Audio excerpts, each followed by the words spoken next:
예, 오늘은 조직신학 21째 시간을 시작하도록 하겠습니다. 우리가 이제 지난주에 예수 그리스도에 대해서 이제 공부하기 시작했는데, 오늘도 계속해서 이제 예수님에 대해서 이제 공부하는 그런 시간을 갖도록 하겠습니다. 먼저 오늘은 예수 그리스도의 그 처녀 탄생, 우리가 보통 성육신이라고 이야기하는데, 그 성육신이 어떤 개념인가, 특별히 예수님 때문에 이단이 굉장히 많이 생깁니다. 예수님이 어떤 분이신가에 대한 정확한 정의가 이루어지지 않으면 그러면 교리적으로 이단이나 아니면 이단의 색채를 띠게 되거든요. 그러니까 예수님에 대한 이해가 이제 대단히 중요하다, 이제 그렇게 말씀드릴 수 있어요. 그래서 처녀 탄생 아니면 성육신에 대한 성경 말씀 몇 개를 이제 살펴보고, 그리고 제가 성육신 또 처녀 탄생에 대해서 그 필요성에 대해서 여러분에게 이제 말씀드리도록 하겠습니다. 요한복음 1장 14절 가서 보니까 말씀이 육신이 되어 우리 가운데 거하심에 우리가 그분의 영광을 보니 아버지의 독생하신 분의 영광이요 은혜와 진리가 충만하더라, 이렇게 되어 있습니다.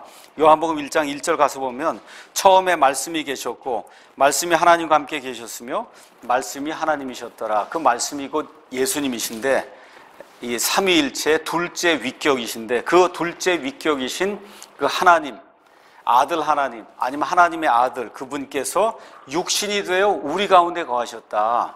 그러니까 다시 말씀드려서 육체를 입고 사람의 모로 모셨다. 지금 성경이 이제 그렇게 이야기를 하고 있습니다. 그래서 요한일서 4장 2절에 가서 보면 요한 당시에 횡행하던 그와 같은 이단이 영지주의예요. 그래서 그 영지주의, 그 이단을 이제 타파시키기 위해서, 그래서 이제 사도 요한이 요한일서를 기록하면서 요한일서 4장 2절에 이로써 너희가 하나님의 영을 알라 곧 예수 그리스도께서 육체 안에 오신 것을 시인하는 영마다 하나님께 속하였다.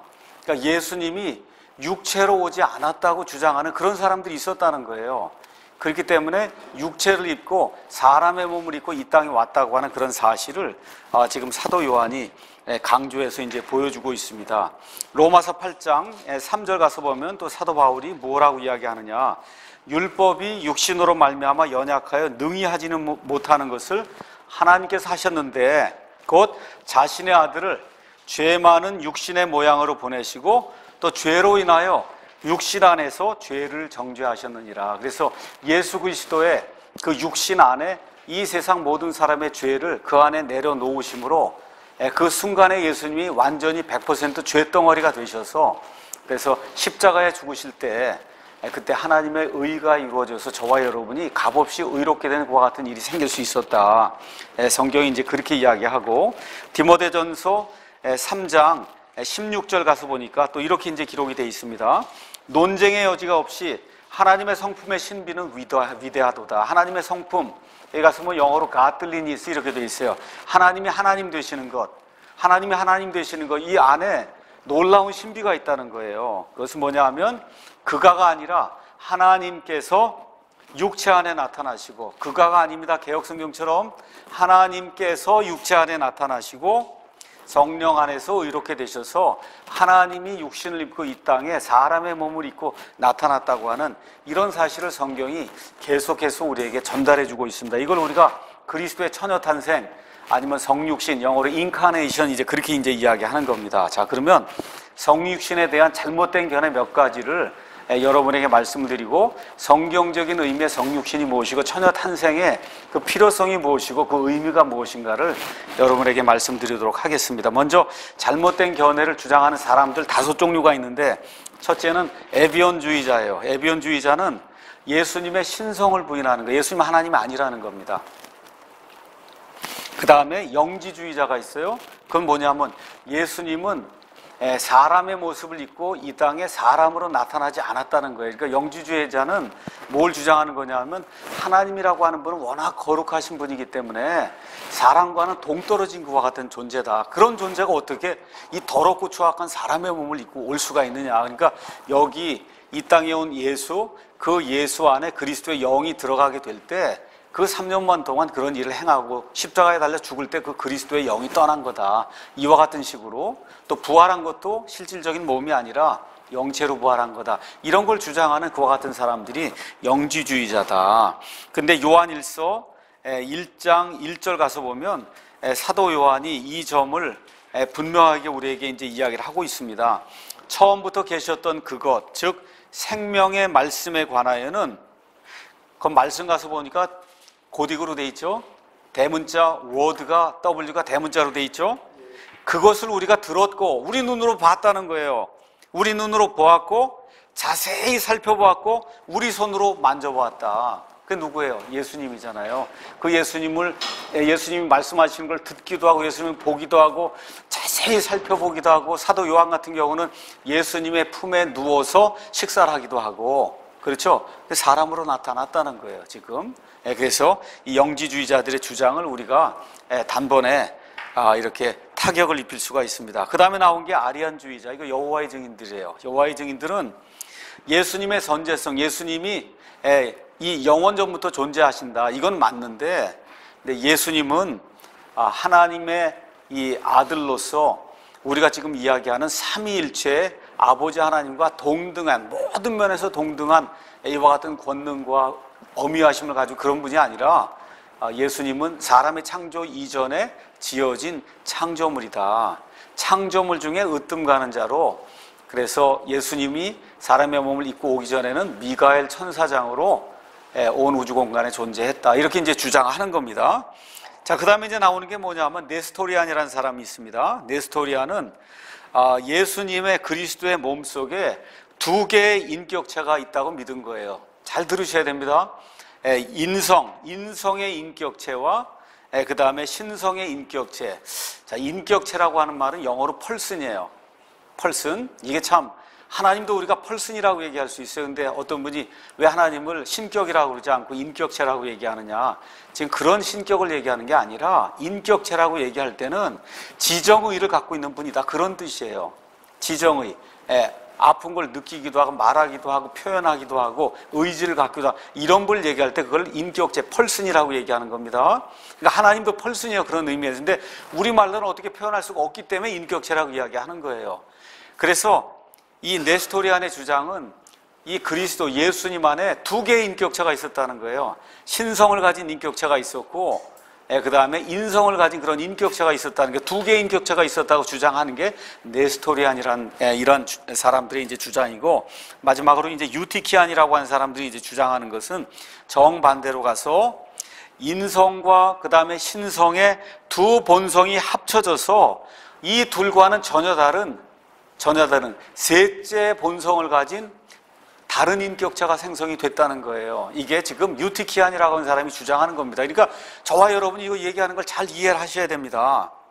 자, 그러면 성육신에 대한 바른 견해는 뭐냐? 정의를 제가 말씀드리겠습니다. 성육신은 영원하신 하나님의 아들께서, 아니면 아들 하나님께서, 둘째 위격이 되시는 그분께서 처녀 탄생을 통해 다른 본성인 인성을 지니게 됐다는 것을 뜻하는 거예요. 그러니까 이게 무슨 얘기냐면, 그 결과 예수 그리스도는 한 인격체입니다. 예수님 안에 두 인격체가 있는 게 아니에요. 예수님이라는 한 인격체 안에 영원토록 흠이 없는 신성의 존재로 계시면서, 이분의 신성은 영원 전부터 계신 그 신성이에요. 아시겠죠? 동시에 참되고 죄 없는 인성을 소유하고 계신다는 거예요. 한 인격체 안에 참 하나님과 그 다음에 참 사람이 계신다, 이렇게 여러분이 이해하시면 되는 겁니다.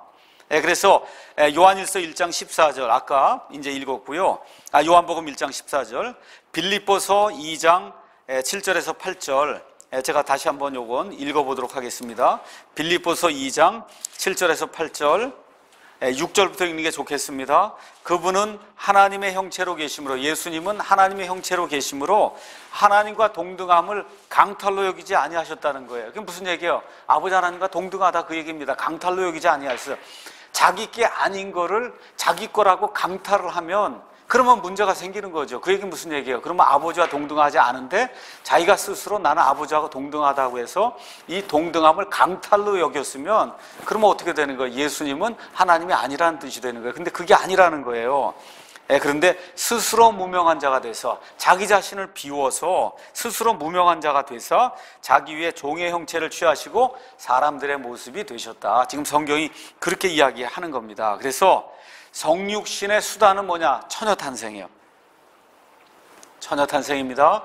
남자의 도움이 없이 처녀가 아이를 낳는 그런 방법으로 성육신이 이루어졌다는 거예요. 여기가 나와 있는 게 이사야서 7장 14절, 그 다음에 마태복음 1장 23절에 나오는 임마누엘에 대한 그런 말씀이 그 내용을 이야기하는 겁니다. 보라, 처녀가 수태하여 아들을 낳으리니 그의 이름을 임마누엘이라 하라.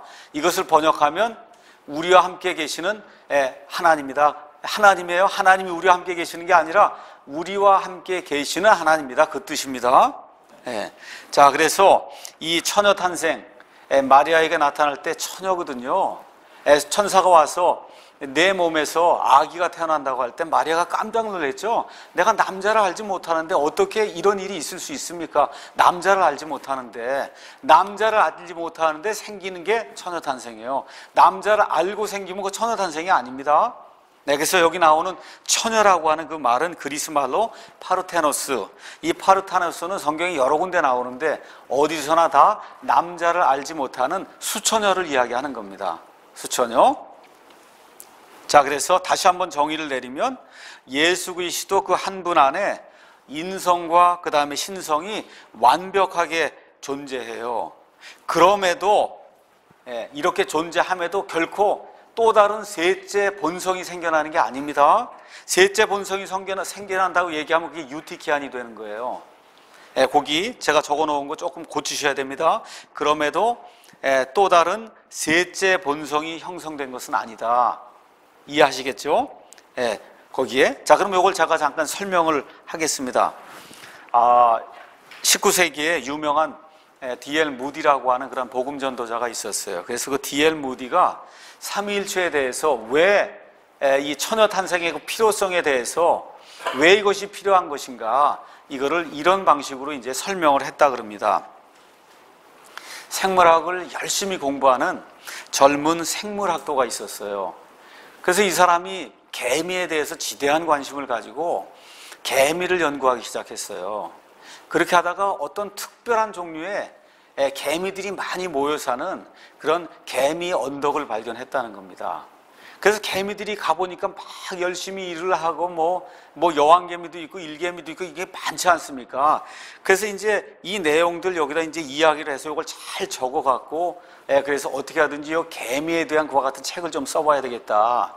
그러고선 그 앞에 앉아갖고 이걸 하는데 하여튼 뭐 그림자를 봤는지 뭐 어떻게 됐는지 개미들이 누군가가 자기를 보고 있다, 자기들 일하고 있는 걸 보고 있다는 걸 느끼고는 갑자기 하던 일을 멈추고 다 사라지더라는 거예요. 그러니까 이제 이 젊은 생물학도가 어떻게 해야 내가 지금 이 개미들에 대해서 지금 적고 있는 이 이야기를 이 개미들에게 어떻게 해야 내가 알려줄 수 있을까? 이거를 곰곰이 생각을 해보니까 방법은 하나뿐이 없다는 거예요. 그것은 뭐냐면 자기가 할 수 있으면 개미가 돼서 개미의 모습으로 다가가서 개미들이 알아들을 수 있는 그런 말로 너희들이 하고 있는 일이 이런 일이고 이런 일들을 진행하고 있다는 거를, 그 이야기를 그들이 알아줄 수 있는 그런 말로 설명하기 전에는 이 개미들이 자기가 하고 있는 일을 이해할 수 있는 방법은 전혀 없다는 거죠. 그러니까 지금 하나님의 이 성육신이라고 하는 그런 개념도 하나님이라고 하는 그런 창조주가 있고 우리와 같은 그런 그 창조물 사람이 있는데, 하나님이 하나님 자신의 그 구속의 이야기라든지 구원의 이야기, 하나님이 들려주시고자 하는 그런 이야기가 있는데 이게 안 된다는 거예요. 차원이 다르니까. 얘기를 구약시대에 대언자들 통해서 말씀해 주시고 해도 그게 안 된다는 겁니다. 어떻게 해야 된다는 거예요? 사람의 몸을 입고 와서 하나님이라는 존재가 이런 존재라고 하는 거, 내가 너희들 위해서 이런 계획을 가지고 있던 이런 이야기를 들려주고 싶다고 하는 거를 사람의 몸을 입고 사람으로서 그걸 이야기를 해서 전달시키기 전에는 하나님의 그 본 마음을 전달해 준다는 게 실질적으로 거의 불가능하다는 거죠. 그래서 아까 그 개미를 연구하던 젊은 생물학도는 개미가 될 수 없었지만 하나님은 사람이 되는 그런 방법을 강구하셔서 그래서 사람의 몸을 입고 이 땅에 오셔서 사람의 모든 문제를 다 겪으시고 고난을 겪으시고 어려움을 다 겪으시고 사람의 문제를 다 겪으시면서 또한 하나님이 들려주시고자 했던 하나님의 이야기, 하나님이 어떤 분이신가를 몸소 시청각 교육을 통해서 보여주는 그와 같은 일을 하게 됐다는 겁니다. 이게 처녀탄생 성육신이라고 하는 그런 교리의 특징이다. 무디가 이제 그렇게 이제 설명을 했다는 겁니다. 자, 그러면 요거를 신성과 인성이 동시에 완벽하게 이렇게 존재하면서도 또 다른 본성이 생겨나는 게 아니다.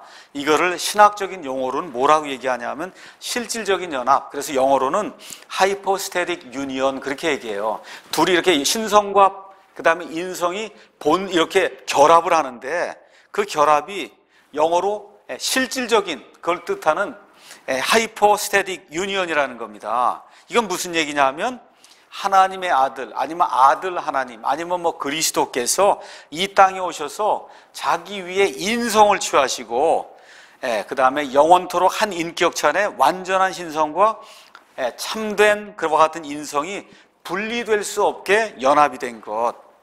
그래서 이거는 단순히 그리스도의 인성 안에 신성이 이렇게 거하는 게 아니라 인성과 신성이 분리가 될 수 없게 완전하게 실질적으로 하나로 이렇게 연합이 된 이와 같은 상태를 우리가 하이포스테틱 유니언이다. 이제 그렇게 이야기를 하는 겁니다. 그 결과 하나님의 신성과 사람의 그 인성이 결합이 되게 될 때 그 그리스도는 참 하나님이시여 100% 하나님이시여 또 동시에 100% 사람이셨다. 그래서 참 하나님이시여 참 사람이 되시는 이와 같은 형태의 이 성육신이 이루어졌다는 겁니다. 이와 같은 결과를 통해서 그리스도는 하나님과 사람 사이에 중재자가 될 수 있다는 거예요. 만일 그분이 사람만 있는 인성만 가진 그런 분이라면 결코 사람들의 죄를 속죄할 수 없다는 거죠. 왜냐하면 그분 자신도 죄덩어리인데 어떻게 남을 속죄할 수가 있어요? 불가능한 거잖아요. 그분이 단지 하나님이라고 하면 속죄를 할 수가 없죠. 왜 그래요? 죽을 수가 없잖아요. 하나님 어떻게 죽어요? 죽을 수가 없잖아요. 그렇죠? 그런데 이 하이포스테틱 유니언을 통해서 실질적인 결합이 인성과 신성이 실질적인 결합이 이루어지면서 어떤 일이 발생했다는 거예요. 사람의 속죄를 완전히 감당할 수 있는 참 하나님이요 참 사람인 이와 같은 하나님의 구속자가 될 수 있었다. 이런 걸 우리가 실질적인 연합이다. 이제 그렇게 이야기하는 겁니다. 그러므로 신성의 속성 100%가 예수님 안에서 발견이 됩니다. 인성의 속성 100%가 예수님 안에서 발견이 되는 거예요. 근데 이 두 개의 속성들이 합쳐져서 다른 또 하나의 본성이 생겨나는 게 아닙니다. 한 인격체 안에 하나님의 속성 100%가 들어가 있고 한 인격체 안에 사람의 속성 100%가 들어가서 두 개가 완전하게 실질적으로 연합이 되는 이와 같은 형태를 이거를 실질적인 연합이다. 이제 그렇게 이제 이야기합니다. 그 결과 어떤 일이 생겼어요? 예수님은 연약하시면서도 전지전능하신 분이 되시고 물리적 한계로 인해 예수님 물리적 한계로 인해 예루살렘에만 거하면서도 또 어떻게 해요? 하늘에도 동시에 올라갈 수 있는 요한복음 3장에 있는 분 것처럼 하늘에도 동시에 있을 수 있는 그런 분이 되시고 물리적 한계로 인해서 알지 못하면서도 모든 걸 아실 수 있는 그런 분이 되시고 또 한계, 물리적인 한계가 있잖아요. 예수님이 이 예루살렘에 있으면 한국 땅에 있을 수 없는 거예요. 물리적 한계 때문에. 그러면서도 또 무한하신 이와 같은 분이 되셨다는 거예요. 그러니까 이게 예수 그리스도의 신비입니다. 예수 그리스도의 신비, 오직 기독교 안에서만 발견이 되는 참 하나님이요 참 사람이신 그 예수 그리스도의 신비를 이렇게 우리가 표현할 수밖에 없다는 겁니다. 그래서 잘 들으셔야 돼요. 이런 속성들이 한 본성에서 다른 본성으로 옮겨가는 게 아니에요. 예를 들어 하나님의 무한성이 사람의 그 인성으로 옮겨가 버리면 그럼 어떻게 돼요? 그분의 신성은 더 이상 신성이 아니에요. 무한성을 잃어버리면 하나님이 아니지 않습니까? 그렇죠? 그래서 두 본성의 속성들이 한 인격체를 통해서 표출이 된다. 그렇기 때문에 예수님은 하나님이면 갈증을 느낄 필요 없잖아요. 근데 예수님은 사람이기 때문에 갈증도 느끼고 또 모든 것을 아시면서도 사람이 아들이 오는 그날과 그 시각은 또 알지 못한다고 하시기도 하고, 사람이기 때문에 심지어 어때요? 죽기도 하셨습니다. 사람이기 때문에 심지어 죽었다가 어떻게 돼? 묻히기도 하셨습니다. 사람이 아니라 둥둥 떠돌아다니는 뭐 유령이라든지, 아니면 하나님 본체가 영이신데 영이면 죽을 수도 없고 묻힐 수도 없는 거예요. 그래서 예수 그리스도는 곧 100% 하나님이요 또 100% 사람이시다. 이 내용을 저와 여러분이 잘 이해를 하셔야 됩니다. 자, 그 다음 장에 가서 보시면 처녀 탄생에 대한 그 그림이 그 안에 이제 그려져 있습니다. 자, 그래서 요한복음 1장 1절 가서 이 예수님의 계보가 이 안에 이제 나와 있는 겁니다. 이 그림에 처음에 말씀이 계시니라. 자, 그럼 예수님은 언제부터 계신 분이세요? 예수님 언제부터 계세요? 처음부터 계시죠? 근데 이 처음은 언제 처음이라 그랬어요? 이 세상이 만들어진 처음이 아니면 영원 전에 우리가 알지 못하는, 그렇죠? 하나님이 나는 스스로 존재하는 자다 하면서 그냥 하나님이 처음부터 존재하다 그때를 얘기하는 거예요. 맞습니까? 그때부터 말씀이 계셨는데 그 말씀이 누구라는 거예요? 하나님이었다는 거예요. 그렇죠? 그 예수님입니다. 그렇죠?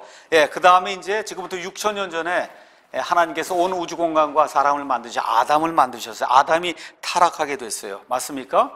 그 이후에 한 2000년쯤 지나서 하나님이 아브라함을 갈대아 우르에서 이제 보내시면서 아브라함으로부터 시작이 돼서 뭐가 이루어지는 거냐? 유대인이 만들어지는 거예요. 맞죠? 자, 이렇게 돼서 하나님께서 이 아담이 타락한 이후에 여자의 씨를 보내서 사람을 구속하겠다고 창세기 3장 15절에 하나님이 약속해 주셨습니다. 맞죠? 그래서 인간 구속자를 보내신다는 거예요. 여자의 씨를 통해서. 그 여자의 씨가 바로 예수님이시다. 근데 하나님은 이 여자의 씨 그것 자체로 하나님이 오시면 사람이 아니기 때문에 안 된다는 겁니다. 자, 그 이후에 아브라함으로부터 몇 년이 지나서요? 약 몇 년이요? 1000년쯤 지났을 때 누가 나타나냐? 다윗이 나타나요. 다윗이 나타날 때 하나님께서 사무엘기 하 7장에 다윗의 왕좌를 통해서 메시아를 보내주겠다 이렇게 말씀하셨습니다. 그래서 아담, 아브라함, 그 다음에 다윗 이렇게 되면서 예수님은 누구의 혈통을 반드시 따라와야 되냐면 다윗의 혈통을 따라. 아담 물론 당연한 거죠. 또 아브라함 당연한 거죠. 더 좁혀 들어가면 누굴 따라와야 돼요? 다윗을 따라와야 되는 거예요. 근데 다윗에게는 아들이 많이 있었어요. 유명한 아들이 누구예요? 솔로몬이에요. 그렇죠? 솔로몬. 그래서 밧세바에게서 아이들이 나오게 되는데 하나가 낳은 아들이 솔로몬이에요. 솔로몬. 그래서 솔로몬에게서 예수님까지 이르는 그 계보가 마태복음 1장 1절에서 17절에 나오는 그런 계보예요. 그래서 이거는 뭐냐 하면 왕가의 계보예요. 다윗 왕가의 그 계보를 따라서 쭉 어디까지 이르냐 하면 마리아의 남편 요셉에게까지 이르는데 요셉은 예수님의 친아버지는 아닙니다. 맞습니까? 다만 양아버지로서 뭘 지금 가지고 있는 거예요? 양아버지로서 다윗 왕의 혈통으로 왕가의 자손이라고 하는 그것만 지금 가지고 있는 거예요. 맞습니까? 그런데 다윗에게 있던 그 밧세바에게서 누가 나타나냐 하면 누가 나오냐면 나단이라고 하는 그런 아들이 나와요. 나단. 그래서 그 나단에게서 계속해서 혈통이 이어져 오면서 어디까지 이르냐 하면 예수님의 어머니 마리아에게까지 이뤄요. 그 예수님의 어머니 마리아에게까지 이른 그 계보가 누가복음 3장 23절에서 38절에 나오는 그런 계보예요. 이거는 뭐예요? 진짜 육신적으로 왕가의 그런 단순한 계보가 아니라 육신적으로 이 다윗의 혈통을 받아서 그래서 마리아에게까지 이르는 다윗의 계보로. 그래서 그 두 개가 딱 만나는 점이 누구예요? 예수님이다. 지금 이렇게 이제 기록이 돼 있습니다. 자, 그래서 요거는 법적인 계보입니다. 법적인 계보. 그래서 왕가의 계보는 요셉을 통해서 양아버지, 법적인 그러한 계보는 누굴 통해서? 어머니 마리아를 통해서. 근데 친아버지는 누구예요? 성령님이십니다. 예수님의 아버지는 성령님에 의해서 수태가 됐기 때문에. 맞습니까? 이렇게 태어나신 분이 예수님이다. 자, 그러면 왜 처녀탄생이 필요하느냐? 처녀탄생. 거룩한 하나님의 공의를 만족시키기 위해서는 뭐가 필요하느냐 하면 완전 무결한 희생 제물이 필요합니다. 근데 구약시대에 짐승들이 많이 죽었지만 짐승은 완전 무결하진 않아요. 뭐만 안 했어요. 짐승은 죄만 짓지 않았지 완전 무결하지 않거든요. 그렇죠? 짐승 죽으면 피를 흘릴 수 있어요. 그래서 하나님께서 짐승을 가지고 나와서 희생 예물을 드리게 될 때 일시적으로 그 피를 보시고 일시적으로 그 죄를 하나님이 덮어는 주셨지만 그 피가 완전 무결한 피는 될 수 없다는 겁니다. 그러면 짐승이 안 되면 식물이나 이런 건 피가 없으니까 안 되는 거고 곤충도 안 되는 거고 그렇죠? 그럼 어떻게 돼요? 그럼 사람이 할 수 있는 사람 중에 죄 없는 사람이 있어요? 아무도 없단 말이에요. 그러니까 사람 가운데 없고 그러면 사람보다 더 높은 존재라고 하면 천사가 돼야 되는데 천사는 죽지 못하죠? 그렇죠? 죽지 못한다면 하나님도 죽을 수가 없어요. 영이기 때문에. 맞습니까? 그래서 하나님이 완전 무결한 희생 제물을 만드시기 위해서 할 수 있는 유일한 방법은 어떤 방법이에요? 사람의 몸을 입고 사람으로 오셔서 완전 무결한 삶을 사시고 그렇게 해서 완전 무결한 희생 제물로 피를 흘리고 죽는 그 방법 외에는 다른 방법이 온 우주 공간에 없다는 겁니다. 그래서 이 처녀탄생이라고 하는 것이 사람의 죄를 구속할 수 있는 온 우주 공간에 있는 유일무이한 방법이라는 거예요. 여러분 이해하시겠죠? 예, 자 그러면 그러면 예수님도 피를 받지 않았냐? 이게 이제 지금 문제가 되는 거예요. 피. 자 여러분 우리 몸 안에 피가 있지 않습니까? 예수님도 몸 안에 피가 있었잖아요. 자 그런데 마리아의 피라도 받으면은 그러면 안 되는 거죠. 요셉의 피는 안 받았으니까. 근데 마리아의 피라도 받으면 그거는 죄가 되는 거 아닙니까? 그렇죠? 근데 하나님이 사람을 만드실 때 묘하게 만들었어요. 어머니의 탯줄을 통해서 아이에게 영양분은 공급이 될 수 있어도 잘 들으셔야 됩니다. 정자와 난자가 만나서 그래서 이제 수태가 되는 바로 그 순간에 아시겠죠? 그 순간에 이 둘이 합쳐진 그 순간에 그 안에서 피가 이 생성이 되지 어머니에게서 피가 전달되지 않도록 하나님이 그렇게 만들어 놓으셨어요. 여러분 이해하시겠습니까? 그렇게 되니까 어때요? 성령님 아버지 죄가 없는 분이잖아요. 그렇죠? 마리아에게서는 피는 단 한 방울도 가지 않았어요. 성령님, 그렇죠? 그 다음에 마리아의 난자가 결합을 하는 그 순간에 그 안에서 피가 형성이 되므로 사람의 피는 한 방울도 그 안에 들어가지 않도록 하나님이 그렇게 예방을 해 놓으신 겁니다. 다시 한번 말씀드릴게요. 탯줄을 통해서는 영양분은 공급이 돼도 어머니의 피는 요만큼도 태아에게 전달이 되지 않도록 하나님이 그렇게 만들어 놓으셨어요. 여러분이 계란 병아리가 이제 계란에서 이제 병아리가 될 때 수정란이 되면 그 안에서 피가 생기죠.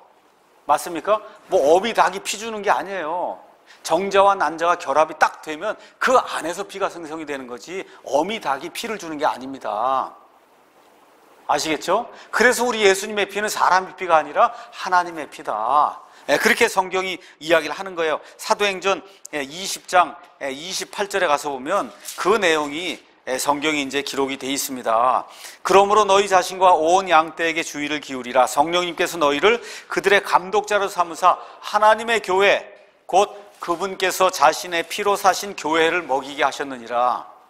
자, 피로 사신 분이 누구예요? 예수님이죠. 근데 예수님을 뭐라 그래? 하나님이라 그러면서 예수님이 흘린 그 피를 하나님의 피라고 지금 이야기해요. 그래서 예수님 안에는 우리 사람의 피처럼 이렇게 썩는 그런 피가 들어있지 않아서 피를 통해서 죄가 유전이 되는데 우리 예수님에게는 죄가 유전이 되지 않았다는 겁니다. 이게 대단히 중요한 거예요.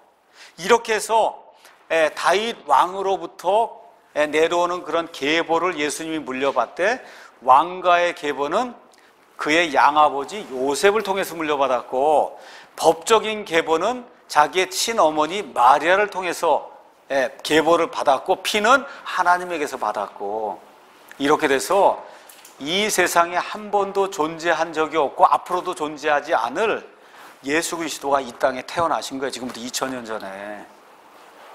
여러분 이 신비를 잘 이해하셔야 됩니다. 아시겠죠?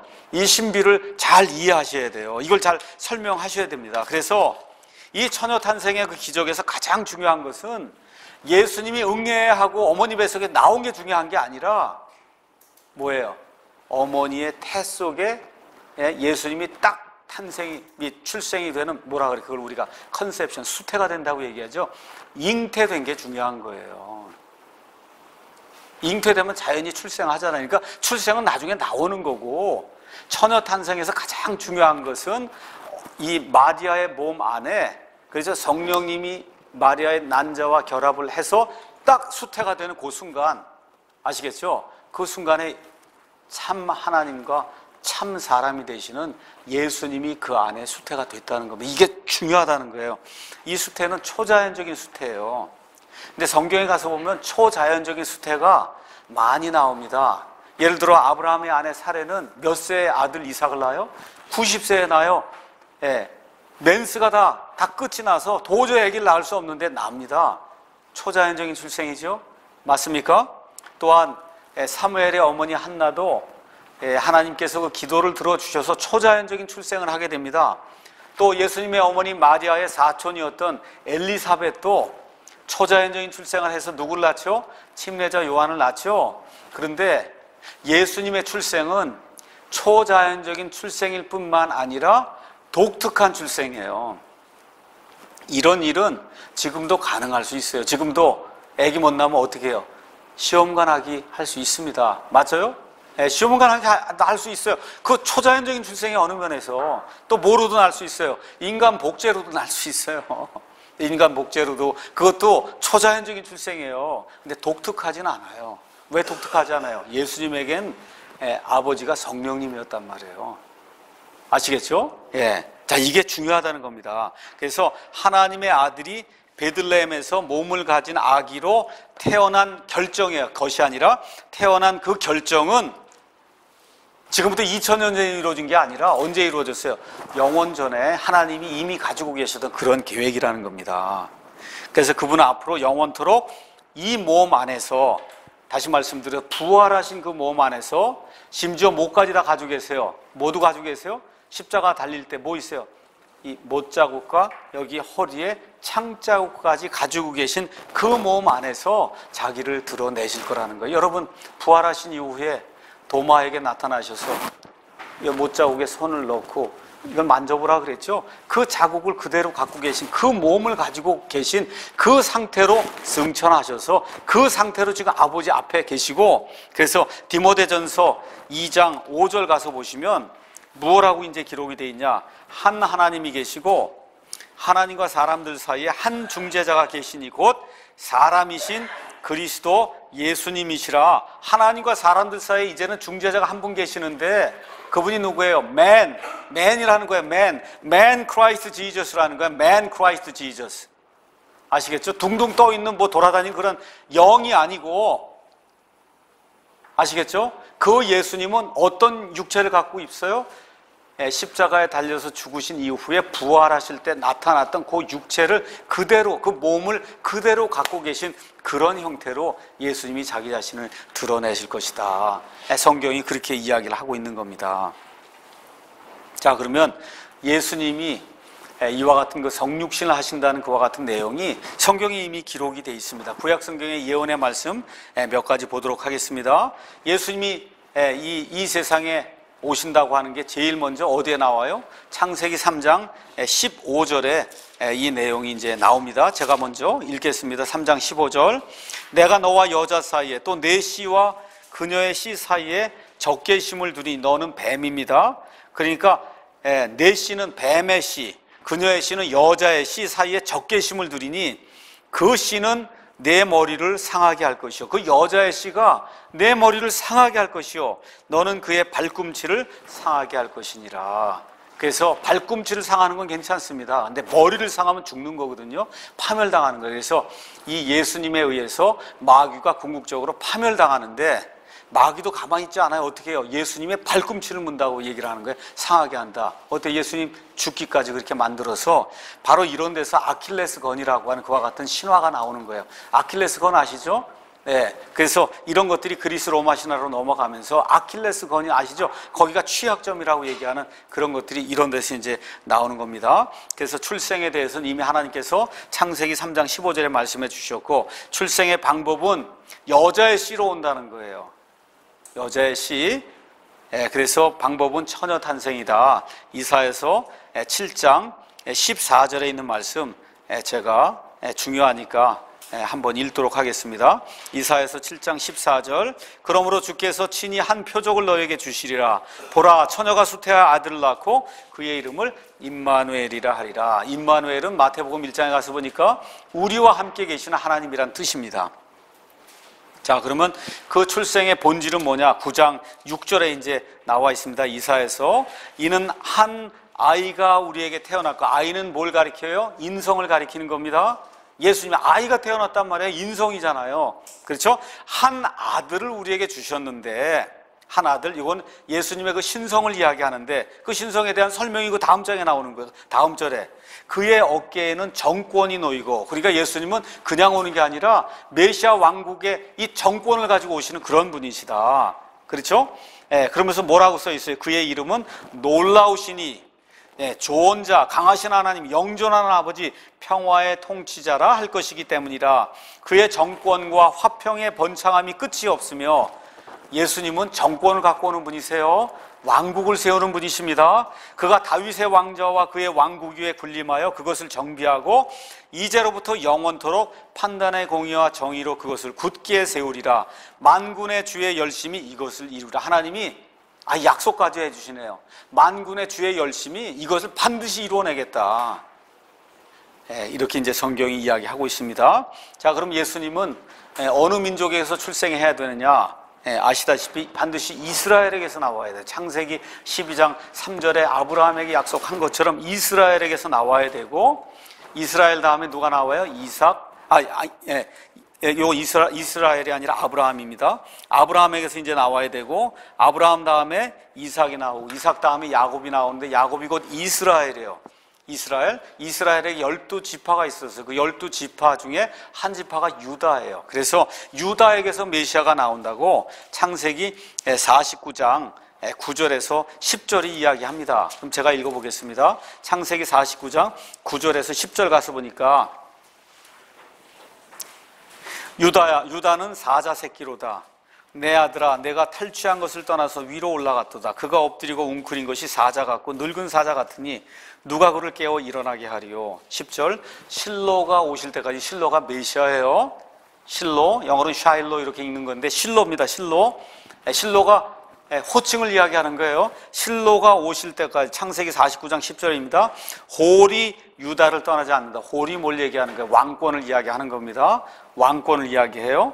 홀이 유다를 떠나지 아니하며 법을 주는 자가 그의 발사에서 떠나지 아니하리니 그에게 백성이 모이리로다. 이렇게 되면서 요한계시록 5장 5절에 가서 보시면 우리 주 예수님을 가리켜 뭐라고 이야기하느냐? 장로들 중에 한 사람이 내게 이르되 울지 말라. 보라, 유다 지파의 사자. 여기 사자는 라이언을 얘기하는 거예요. 조금 아까 그런 창세기 49장에도 사자 같다 그랬죠. 그 사자, 으르렁대는 그 라이언을 얘기하는 거지 메신저가 아닙니다. 유다 지파의 사자, 곧 다윗의 뿌리, 누구의? 예수님. 예수님이 7봉인을 떼신다고 성경이 이제 이야기를 하고 있고, 그래서 아브라함에게서, 그 다음에 이스라엘에게서, 이스라엘 가운데 그 다음에 유다에게서, 맨 마지막에 누구에서 반드시 나와야 돼요? 다윗에게서 나오는 그 내용은 사무엘기하 7장에 그 내용이 기록이 되어 있습니다. 그래서 사무엘기하 7장 12절에서 지금 13절 가서 보면, 내 날들이 차서 내가 내 종상누가 함께 잘 때 내가 내 뱃속에서 나올 자 곧 내 뒤를 이어 내 씨를 세우고 그의 왕국을 굳게 세우리니 그는 내 이름을 위해 집을 건축할 것이요 나는 그의 왕국의 왕좌를 영원토록 굳게 세우리라. 여러분, 이거 1차적으로는 솔로몬이라고 볼 수 있는데 문제가 있죠. 뭐가 문제야? 영원토록 굳게 세우리라 하니까 이거 솔로몬이 돼야 안 돼요? 안 된단 말이에요. 그래서 여기 가서 보면 누구예요? 씨가 나온다는 거예요. 그래서 결국은 다윗의 씨로 온다는 거예요. 맞죠? 그래서 성경에 가서 보면 다윗의 자손이요 하고 예수님을 부르는 겁니다. 아시겠죠? 다윗의 자손이요. 그럼 뭐 영어로는 Son of David, 다윗의 아들이요 그렇게 부르는 거예요. 원래는 다윗의 아들이요. 왜 그런 이 말씀 때문에 그래요. 아들은 자손도 되고 다윗도 되고 아들도 되고 그 다음에 자손도 되는 거거든요. Son은. 그렇죠? 그래서 지금 여기 나와 있는 것처럼 나는 그의 왕국의 왕좌를 영원토록 굳게 세운다. 이걸 솔로몬 아닙니다. 누구예요? 예수 그리스도 메시아 왕국을 가리킨다. 우리가 이제 그렇게 봐야 되고, 그 다음에 이제 그러면 예수님이 언제 출생해야 되느냐? 출생의 시점도 다니엘서 9장에 가서 보시면 그 내용이 나와 있어요. 다니엘서 9장 24절에서 27절 제가 가서 한번 잠깐 보겠습니다. 이 내용은 보통 우리가 다니엘의 70일에다 이제 그렇게 이제 이야기를 하는 겁니다. 그래서 다니엘의 70일에는 다니엘이 대언자 예레미야의 말씀을 깨닫고 자기 백성이 다시 바빌론 포로 생활에서 끝나서 돌아가는 게 이제 70년이면 끝나는가 보다, 이렇게 생각했더니 하나님이 그게 아니라 뭐라 그래요? 내 백성을 왜 70년이 정해진 게 아니라 71회가 정해졌다. 71회. 그 얘기를 지금 이야기하는 겁니다. 그래서 17절에 이제 가서 보니까 24절 가서 보니까 뭐라고 말씀하시냐? 주께서 내 백성 이스라엘 유대 백성입니다. 거룩한 도시에게 71회를 정했다. 71회. 그래서 25절에 그러므로 알고 깨달을지니라.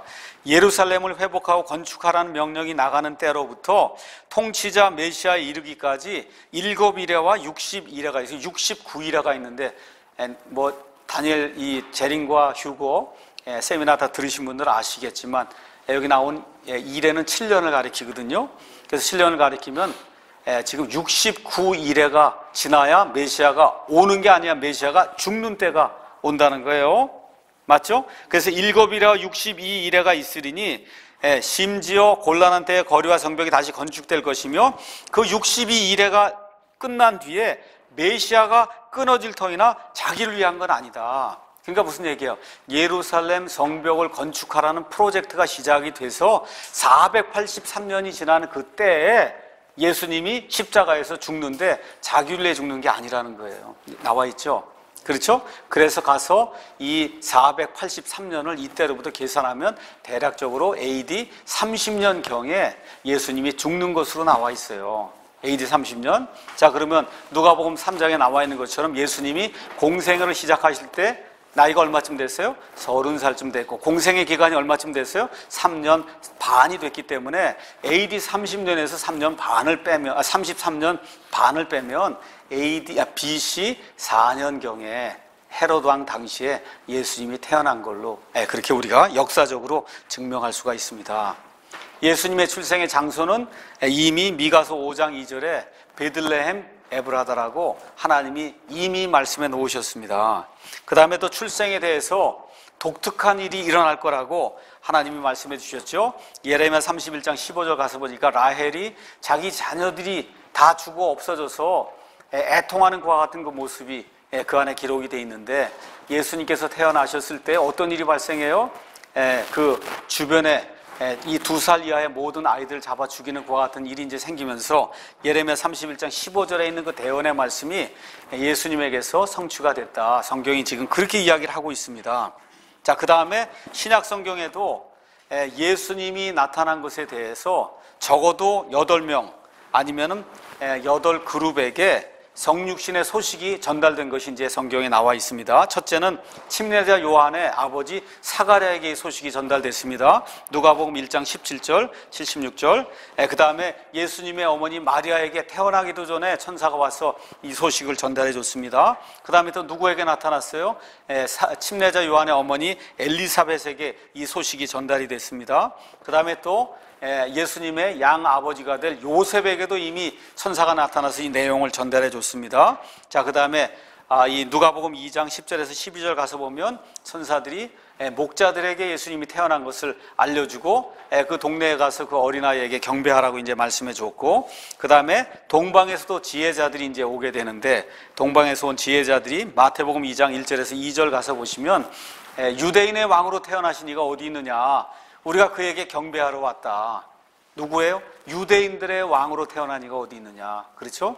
해서 이 지혜자들에게 예수님의 그 탄생에 대한 것이 이미 알려졌고, 그 다음에 예수님 탄생 이후에 그분이 곧 그리스도라고 하는 그 내용이 시므온과 안나에게 전달이 됐어요. 이 내용 상당히 중요하기 때문에 한번 보겠습니다. 누가복음 2장 26절 가서 보시면 누가복음 2장 26절 25절부터 읽으면 더 좋습니다. 보라, 예루살렘에 시므온이라 하는 사람이 있었는데 바로 그 사람은 의롭고 독실하여 이스라엘의 위로를 기다리는 자더라. 뭘 기다려요? 이스라엘의 위로. 하나님이 이스라엘 백성에게 주시는 위로를 지금 기다리고 있는 그런 사람이다. 그렇죠? 성령님께서 그 위에 계시더라. 그가 주의 그리스도를 보기 전에는 죽음을 보지 아니하리라는 것이 성령님에 의해 그에게 계시가 되었다는 거예요. 그러니까 예수님이 태어나시기 또 전에 뭘 알려줬다는 거예요. 시므온에게. 내가 보내는 그 그리스도를 보기 전에 너 죽지 않는다. 봤어요, 못 봤어요? 봤죠. 예, 봤습니다. 자, 그 다음에 또 누가 있느냐 하면, 그 다음에 36절에 가서 보면 아셀 지파에 속한 바누엘의 딸 안나라는 여대원자가 있었다. 그렇죠? 이 여대원자가 나이가 굉장히 많았는데 38절, 그때 그녀가 나와 마찬가지로 주께 감사를 드리고 예루살렘에서 구속을 기다리던 모든 사람에게 이 아이에 대하여 말하니라. 그렇죠? 어떻게 말할 수 있었어요? 하나님이 그녀에게 이미 계시를 줬으니까 이 아이는 예수 그리스도, 이분은 하나님의 그리스도라고 하는 그런 사실을 알고 있었기 때문에 그 이야기를 한 거거든요. 여기 가서 여러분 가서 보시니까 다 기다리던 사람들이 누구예요? 유대인들이에요. 예수님이 유대인들에게 위로를 주시기 위해서, 유대인들에게 구속을 주시기 위해서 예수님이 이 땅에 오셨다고 이 사람들이 1차적으로 유대인에게 온 거예요. 그래서 31절에 가서 보니까 뭐라고 말씀하냐. 30절에 시므온이 내 눈이 주의 구원을 보았사온데 그것은 주께서 모든 백성들의 얼굴 앞에 예비하신 것이요 이방인들을 밝히 비치는 빛이요 주의 백성 이스라엘의 영광이니이다. 그렇죠? 그래서 이스라엘과 그 다음에 이방인들의 주님이 되신다고 한 그런 사실을 지금 여기 누구예요? 시므온과 그 다음에 안나가 이렇게 대언해 주는 그와 같은 내용을 우리가 성경을 통해서 알 수가 있습니다. 여기까지 일단 하고 다음 시간에 또 진행하도록 하겠습니다.